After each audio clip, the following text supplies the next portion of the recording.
Bárbara e na aula de português de hoje nós vamos falar sobre sujeito e predicado, que são termos de oração muito importantes na hora que a gente precisar fazer uma análise sintática. Se você não sabe ainda o que é análise sintática, já tem vídeo no canal explicando. E para a gente começar, vamos falar sobre o sujeito. Sujeito será uma ou mais palavras que se referem ao verbo. Para entender melhor, vou utilizar um exemplo. O aluno foi à escola. Qual palavra aí está se referindo ao verbo? Para identificar de uma maneira mais fácil, nós podemos fazer perguntas com o verbo. Primeiro, localizamos o verbo. Foi. Agora nós vamos perguntar ao que esse verbo se refere. Quem foi para a escola? E como resposta nós já vamos ter o sujeito, o aluno, certo? Então, identificamos o sujeito assim, bem fácil, tranquilo. Porém, não temos só um tipo de sujeito, temos 5. E eles são sujeito simples, composto, oculto, indeterminado e inexistente. Vamos falar primeiro do sujeito simples, que é aquele que apresenta apenas um núcleo. E o que será o núcleo?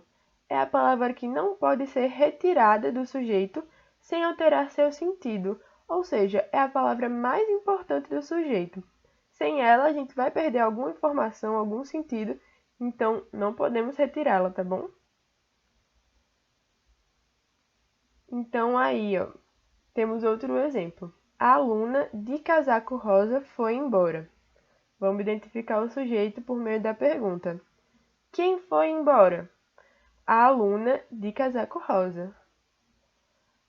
Então, achamos o sujeito. É tudo isso aí. Mas qual seria a palavra principal desse sujeito? Aluna, certo? Porque se a gente retirar o aluna, vai ficar a de casaco rosa. Quem de casaco rosa? A professora, a funcionária? Nós não sabemos que foi a aluna, então é a palavra mais importante aí desse núcleo. Quando só houver um núcleo, será sujeito simples. Com base nisso, a gente já pode adivinhar o que é o composto, né? Se apresentar 2 ou mais núcleos, o sujeito será denominado composto. O exemplo: o menino e sua mãe gostaram do filme. Qual será aí o núcleo? Menino e mãe, certo? Que se a gente retirar algum desses dois, a frase não vai possuir seu sentido completo, não vai passar a informação que ela foi feita para passar. O próximo sujeito é o oculto, que é aquele que não vem escrito na oração. A gente vai ter que identificá-lo por meio da desinência do verbo em questão. O que é desinência?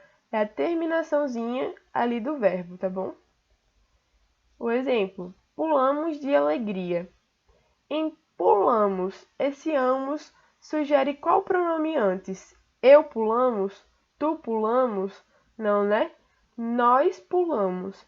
Então, por esse finalzinho do verbo, a gente sabe que o sujeito é nós. Atenção! O sujeito oculto só admite os pronomes da primeira e segunda pessoa, ou seja, eu, tu, nós, vós.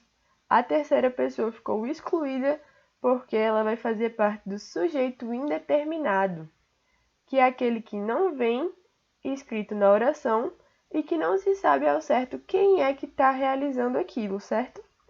Pode ser identificado com os verbos conjugados em terceira pessoa e em orações de verbo, mais pronome si, mais preposição. Vamos por partes. Sobre a terceira pessoa, vai ser indeterminado porque uma frase que tiver em terceira pessoa, eu não estou falando de mim, eu não estou falando de tu, que é a pessoa que eu estou diretamente conversando, eu estou falando de um ele que eu não especifiquei quem é, certo? Então vai ser indeterminado, a menos que pelo contexto a gente possa definir de quem está falando. Por exemplo, Maria foi ao supermercado, comprou laranjas. A gente não especificou que foi Maria que comprou, não utilizou um pronome, ela comprou mas a gente sabe de quem se está falando, né? Por conta do contexto, tá bom? Então, quando não tiver contexto explicando sobre quem se fala e o verbo estiver com a desinência de terceira pessoa, estiver conjugado em terceira pessoa, o sujeito será indeterminado, tá bom? E essa segunda parte, os verbos com pronome se mais preposição. Então, no exemplo, precisa-se de professor. Nós temos um verbo, o pronome se, mais a preposição. Quem é que está precisando do professor? Eu não sei. Eu não tenho como inverter essa oração para a gente poder saber. Professores são precisos, o sentido fica diferente, então eu não sei quem está precisando do professor, portanto, não determinei esse sujeito. E agora a oração sem sujeito. É quando não há um sujeito possível. Ocorrem frases com fenômenos da natureza, verbo haver com sentido de existir e verbo fazer com sentido de tempo decorrido. Os exemplos. Choveu bastante ontem. Mas quem choveu? A gente não sabe quem choveu, certo? Então, qualquer fenômeno da natureza não vai ter como a gente definir um sujeito. No próximo exemplo, há muitas pessoas nesse lugar. Há muitas pessoas nesse lugar é uma oração sem sujeito e o há com sentido de existir é um verbo impessoal, portanto ele não varia, tá bom? Há muitas pessoas, parece estranho, mas é a forma correta, o verbo no singular. Do mesmo modo que faz, no sentido de tempo decorrido, aí faz 10 anos. Não é fazem 10 anos. Pode ser na comunicação coloquial, mas formalmente o correto é faz 10 anos, ok? E orações sem sujeito. Agora vamos para a segunda parte da aula, que é o predicado. O que não estiver dentro do sujeito será predicado. Fez a pergunta, identificou o sujeito, o que sobrar, inclusive com o verbo incluído, é predicado, tá bom? Bem fácil. E predicado tem 3 tipos, é o verbal, nominal e o verbo nominal. No predicado nominal, sempre vai haver o verbo de ligação, sempre é obrigatório. E o verbo de ligação vai ser o quê? É um verbo que não exprime ação, certo? Não tem uma ação significativa ali. Ele apenas vai ligar o sujeito a uma característica desse sujeito.